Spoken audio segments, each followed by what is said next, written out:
apakah semua orang yang puasa bisa mendapatkan 4 kemuliaan tadi atau tidak? Ini poinnya. 4 itu kalau digabungkan jadi takwa namanya. Singkatnya, apakah semua orang puasa pasti bertakwa? Ya, tanya-tanyakan Al-Quran. Apa jawaban Allah di Al-Quran? Dijawab langsung di ayat Siyam. Al-Baqarah ayat 183. Ya ayyuhalladzina amanu kutiba alaikumus kama kutiba alal ladzina min la'allakum. Nah, kalimat tattaqun itu diawali dengan kata la'allakum. La'alla itu namanya harfu taraji. Saya ulang ya, di ilmu nahwu la'alla disebut harfu taraji. Al-Imam As-Suyuti berkomentar begini, setiap ada satu harapan, keinginan besar yang ingin dicapai, tapi diawali dengan kata la'alla atau la'allakum, ini menunjukkan bahwa harapan itu, alhamdulillah, harapan itu tidak mungkin bisa dicapai kecuali dengan kesungguhan, keseriusan. Jadi ketika Allah menutup kalimat puasa, ayat puasa dengan kata la'allakum, seakan memberi kesan tidak semua orang puasa akan mendapatkan kenaikan takwa dan jaminan 4 kemuliaan tadi kecuali orang yang serius puasanya, orang yang sungguh-sungguh puasanya. Karena itulah, untuk menunjukkan kesungguhan itu, bagian terakhir kita, Nabi memberikan 3 amalan utama. Saya akan bacakan dengan cepat 3 amalan utama yang dikuatkan oleh beliau kepada para sahabat sebelum tiba Ramadan dan sampai sekarang menjadi kurikulum Ramadan Nabi. Jadi kalau ibu bapak ingin mengeluarkan kurikulum Ramadan Nabi, nanti bikin agenda saat Ramadan ya, supaya nggak pusing nanti kalau masuk hari pertama apa yang dikerjakan, hari kedua apa yang dikerjakan, subuh apa, siang apa, sore apa. Cuman nanti saya berikan 3 yang pokok ini. Ada 3. 1, meningkatkan sholat. Saya ulang ya, meningkatkan apa? Salat. Kalau meningkat secara singkatnya berarti bertambah dari yang sekedar fardu, tambah dengan apa? Sunnah. Maka dari sekarang keluarkan semua jenis salat-salat sunnah. Keluarkan dari sekarang apa saja, siang dan malamnya. Yang rawatib ada berapa rawatib? Rawatib 12. Ya, rawatib itu yang melekat dengan salat fardu dan menentukan untuk memperbaiki salat fardu. Menambah, jadi kalau kurang khusyuk ditambah dengan sunnahnya disebut rawatib. Bisa sebelum, bisa setelah salat fardu. Ada 12 dari hadis Nabi sallallahu alaihi wasallam. Man shalla isnatai asyrata raka'atan, siapa yang salat 12 rakaat fi yaumin wa lailatin, yang mengiringi salat fardu siang dan malam, ya, bunyalahu bihinna baitun fil jannah, maka akan dibangunkan baginya satu rumah di surga kalau konsisten menunaikan 12 itu sampai meninggal dunia. Sahabat yang mendengar itu mengatakan kompak semuanya, sejak mendengar hadis itu kami usahakan istiqomah sampai meninggal tidak meninggalkannya. 12 itu 2 sebelum subuh, cepat. 4 sebelum zuhur, 2 setelah zuhur, 2 setelah maghrib, 2 setelah isya. 2 rakaat sebelum subuh, 4 rakaat sebelum zuhur. Kalau nggak bisa 4 rakaat karena terbatas waktunya, boleh 2 rakaat khusus untuk sebelum zuhur. Kalau nggak bisa 4, boleh berapa?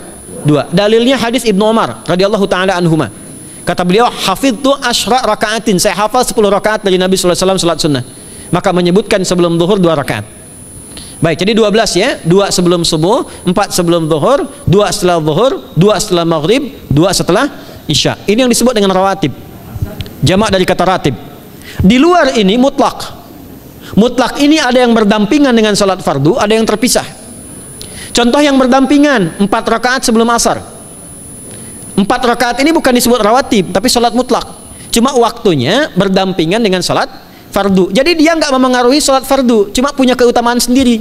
Apa keutamaannya? Hadis Ibnu Umar radhiyallahu taala anhuma, ketika beliau menyampaikan qala Nabi sallallahu alaihi wasallam rahimallahu ra'an shalla qabla al-asri arba'an. Allah akan menambahkan rahmat pada orang yang terbiasa salat 4 rakaat sunnah sebelum salat asar. Jelas ya? Baik. Kemudian apalagi setelah itu? Salat di antara 2 adzan dan 2 adzan ini, adzan dan iqamah. Ya, di antara adzan dan iqamah. Tahiyatul masjid. Apalagi misalnya salat duha. Duha dibagi 3. Awal duha itu kurang lebih 1,5 jam setelah salat subuh. Subuh sekarang misal 4:30, maka jam 6 muncul awal duha. Namanya syuruk. Saya ulang, salat apa namanya? Syuruk itu salat awal duha. Jumlah rakaatnya 2 rakaat. Man sallal ghadata fil jama'ati thumma yaqudu yadhkurullah subhanahu wa ta'ala fa yusalli rak'ataini fakana alaihi ka ajri umratin wa hajjin, ya ka ajri ummatin wa hajjin tamatan. Siapa yang salat subuh 2 rakaat dengan berjamaah, ya, dan umumnya kalau berjamaah bisa ke masjid di masjid. Kalau tak mampu ke masjid, tunaikan di rumahnya. Setelah itu tidak beranjak dulu, dia duduk untuk berzikir kepada Allah. Zikir itu bisa baca Quran. Quran surah 15 ayat 9 itu Quran disebut dengan zikir. Quran surah 54 ayat 17, 22, 32, 40 itu Quran disebut dengan zikir. Bisa baca Quran, bisa berdoa. Doa disebut dengan zikir. Quran surah ke-7 ayat 205. Ya. Bisa dengan apa lagi? Bertafakur, ya, mengaji, ta'lim, itu disebut dengan zikir. Ali Imran ayat 190 191. Alladzina yadhkuruna Allaha qiyaman wa qu'udan wa 'ala junubihim wa yatafakkaruna fi khalqis samawati wal ard, ya, disebut dengan zikir. Bisa bertasbih, zikir pagi petang, kalimat-kalimat thayyibah, ada itu di Quran surah keempat ayat 103. Jadi habis salat subuh zikir dulu, doa dulu, zikir dulu, belajar dulu, tafsir dulu. Setelah itu muncul syuruk, perjalanannya disebut isyraq, melewati masyrik, 1 tombak bayangan, dia salat 2 rakaat, itu pahala salatnya senilai haji dan umrah, sempurna. Bukan sudah haji, bukan mau kemana ibu, mau haji dulu, tidak, ya, hajinya nanti bulan Dzulhijjah, tapi senilai haji dan umrah itu 2 rakaat. Awal duha disebut apa? Syuruk. Pertengahan duha sekitar jam 9 jam 10, jumlahnya 2 sampai 4 rakaat, ya, 2 sampai 4 rakaat. Apa fungsinya? 1, mengganti seluruh zikir yang ada dalam tubuh kita. Mata berzikir, telinga berzikir, lisan berzikir, bisa diganti dengan 2 rakaat duha. Itu waktunya pertengahan duha, kurang lebih dari jam 8, 9, 10 lah, kurang lebih 3 jam itu, ya. Yang kedua, bisa menghambat atau menghentikan, menahan satu musibah umum. Misal ada kebanjiran nih atau macet nih, orang-orang kena macet, bapak yang biasa sholat duha pertengahan itu tiba-tiba ditolong oleh Allah, dibebaskan. Tiba-tiba ada orang datang, Pak lewat sini, di sana macet, atau dibimbing ada kontraflow. Itu manfaatnya duha tuh, yang pertengahan. Yang terakhir adalah akhir duha, sekitar jam 10 sampai jam 11 menjelang ke zuhur, ya. Akhir duha itu jumlahnya dari 2 bisa 4 sampai 8 rakaat. Di antara manfaatnya bisa mempermudah datangnya rizki dengan izin Allah subhanahu wa ta'ala ketika ikhtiar. Itu duha. Nanti ke malamnya silahkan tahajud, tingkatkan tarawihnya sampai ditutup dengan witir. Itu salat. 2 yang terakhir saya cepat. 2 yang terakhir adalah banyak berinteraksi dengan Al-Quran. Ada 3 caranya. 1, banyak membaca, itu namanya qiraah. Silahkan bapak ibu siapkan dari sekarang, targetnya khatam misalnya 1 kali berapa juz? 30 juz. Kalau mau gampang bagi 30, berarti 1 hari berapa?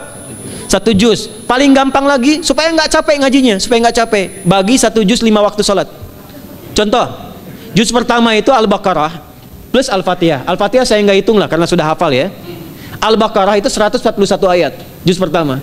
Bagi 5, 28. Jadi setiap ketemu waktu salat, bagi 2 lagi, 28 bagi 2 berapa? 14. Sebelum sholat baca 14 ayat, setelah sholat baca 14 ayat. Itu 14 ayat tuh paling-paling nggak nyampe 5 menit, Bu, Pak. Kalau investasi 10 menit setiap waktu sholat, bagi 2 kita baca 14 ayat, itu insya Allah selesai Ramadan khatam Quran. Itu udah rumus. Ya, tidak cukup dengan amin, siapkan dari sekarang. Siapkan. Ya.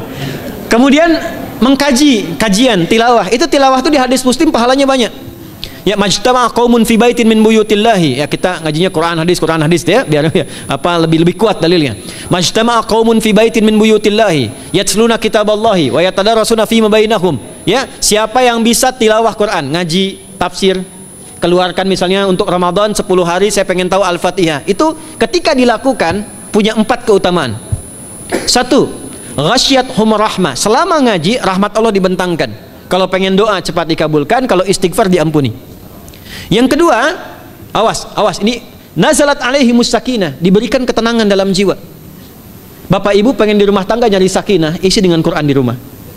Amalan terakhir infak. Ya, hadisnya dari Ibnu Abbas, an Ibnu Abbas radhiyallahu taala anhuma, qala, ya, beliau mengatakan kana Nabi sallallahu alaihi wasallam ajwadan nas wa ajwadu ma yakunu fi Ramadan. Adalah Nabi sallallahu alaihi wasallam itu orang yang sangat luar biasa dermawan dan lembut, dan bertambah dermawan lagi ketika tiba Ramadan. Apa yang dilakukan Nabi? Mensupport sahabat, siapapun yang punya anggaran untuk infak, disiapkan sebelum Ramadan. Jangan berpikir banyak, Bu. Yang penting ada anggaran, 30.000 nggak ada masalah.